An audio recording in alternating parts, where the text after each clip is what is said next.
Militan Hamas mengonfirmasi bahwa kelompoknya terus melanjutkan upaya intensif untuk memastikan keberhasilan negosiasi. Upaya itu untuk merealisasikan kesepakatan gencatan senjata guna mengakhiri perang di Gaza. Dalam pernyataan resminya Rabu 9 Juli 2025, Hamas menegaskan komitmennya untuk mencapai kesepakatan yang menjamin aliran bantuan. Selain itu, militan Palestina tersebut juga ingin mengakhiri agresi Israel dan meringankan krisis kemanusiaan di Gaza. Dikutip dari Al-Mayadin, Hamas menegaskan bahwa mereka telah bekerja sama dengan para mediator untuk menepis hambatan dalam perundingan. Hamas juga telah menunjukkan fleksibilitas dalam mengejar hasil yang sukses, termasuk menyetujui pembebasan 10 sandera Israel yang ditawan Hamas. Seiring dengan hal itu, Hamas menekankan agar pihak Israel segera melakukan penarikan pasukan. Namun Israel sendiri bersikukuh enggan meninggalkan sejumlah wilayah strategis. Diketahui pasukan Zionis masih beroperasi di Rafah,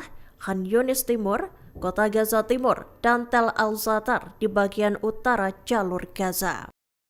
Kelompok Hamas mengisyaratkan persetujuannya untuk membebaskan sejumlah sandera Israel dari Gaza. Dalam pernyataannya pada Rabu 9 Juli 2025 malam, pemimpin Hamas terus berupaya untuk melanjutkan putaran perundingan dengan mediator. Hamas berjuang untuk memastikan masuknya aliran bantuan kemanusiaan. Selain itu, militan Palestina tersebut juga memberi sinyal bakal membebaskan 10 tawanan dari Gaza. Dikutip dari Tribun News, kesepakatan yang diharapkan Hamas yakni bisa meringankan penderitaan rakyat Palestina. Hamas menyatakan putaran negosiasi saat ini menghadapi tantangan yang signifikan. Menurut pernyataan Tahir Al-Nuru, pemimpin Hamas, terdapat dua isu mendasar yang dibahas dalam putaran perundingan dengan Israel. Pertama, masuk dan mengalirnya bantuan ke jalur Gaza tanpa campur tangan Zionis. Kedua, penarikan pasukan Zionis pada tahap pertama harus dilakukan dengan cara yang tak mempengaruhi kehidupan rakyat Gaza. Selain itu, penarikan tentara Israel harus bisa membuka jalan bagi negosiasi tahap kedua dan seterusnya.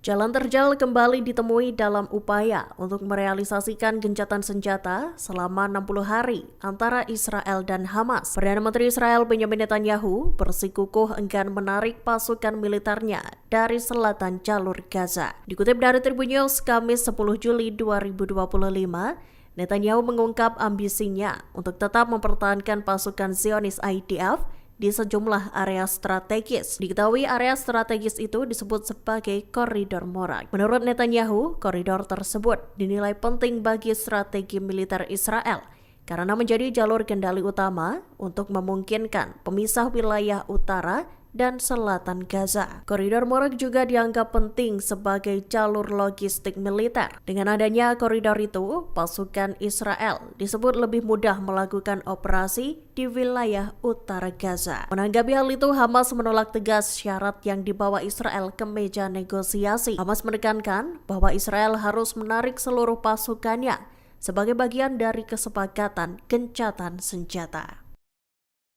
Perdana Menteri Israel Benjamin Netanyahu dilaporkan membuat syarat baru terkait kesepakatan gencatan senjata dengan Hamas. Syarat baru itu membuat kesepakatan dinilai semakin sulit tercapai. Pasalnya, Netanyahu enggan menarik keseluruhan pasukan Israel IDF dari Gaza selama gencatan berlangsung. Dikutip dari Tribun News, Kamis 10 Juli 2025, Netanyahu mengatakan Israel ingin mencapai pembebasan sandera. Selain itu, Netanyahu ingin mengakhiri kekuasaan Hamas di Gaza dan menjadikan wilayah tersebut tak lagi menjadi ancaman bagi Israel. Usulan terbaru itu disampaikan Israel pada Hamas minggu lalu. Dalam usulannya, Israel turut menyertakan peta yang menunjukkan kehadiran IDF di Gaza selama gencatan senjata. Syarat dari Israel itu pun langsung menuai penolakan dari Hamas dan utusan Timur Tengah Amerika Serikat Steve Witkoff.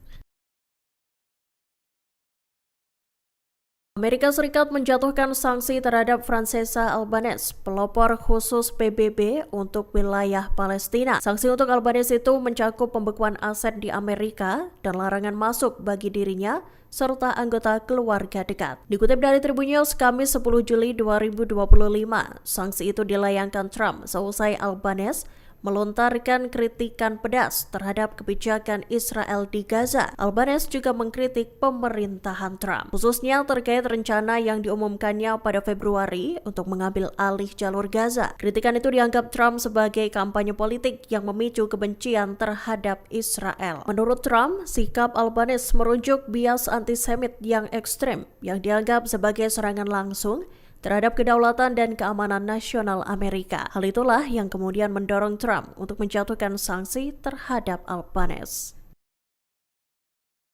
Perdana Menteri Israel Benjamin Netanyahu mengaku tak yakin bahwa Iran akan terus mengembangkan program nuklirnya, terlebih seusai Israel melancarkan operasi Rising Lion terhadap Teheran beberapa waktu lalu. Dalam pernyataannya pada Rabu 9 Juli 2025, Netanyahu menyebut bahwa Iran takut untuk melanjutkan program nuklirnya. Netanyahu sesumbar bahwa ketakutan Iran itu lantaran Teheran telah merasakan kekuatan Amerika dan Israel. Dikutip dari Ynet News, pernyataan Netanyahu itu seolah bertentangan dengan penilaian para pakar keamanan, khususnya mengenai minat Iran dalam pengembangan nuklir. Meski begitu, Perdana Menteri Israel itu menegaskan bahwa menurutnya Iran memahami apa yang dilakukan Amerika Serikat dan IDF dapat terjadi lagi. Selain itu, Netanyahu mengakui bahwa Teheran masih bisa mencoba membangun kembali program nuklirnya. Namun Israel dan Amerika Serikat akan terus melakukan pengawasan secara berkelanjutan.